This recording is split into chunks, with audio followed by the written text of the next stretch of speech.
Pakagat na ang dilim nang mawalan ng kontrol ang driver ng isang dump truck sa mabundok na bahagi ng Sitio Kadampat sa Barangay Bolo, Labrador, Pangasinan.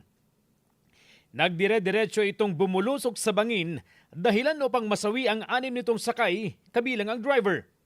20 naman ang sugatan at dinala sa iba-ibang ospital.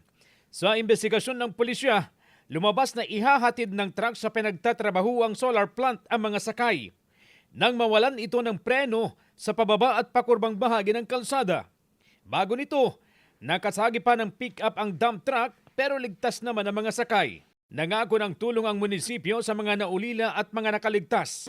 Nagpalabas po tayo ng iyo para pansamantala na ipasara muna o wala munang papasok na empleyado doon sa site at doon naman sa mga biktima ina-assure po natin na mabibigyan sila ng kaukulang tulong.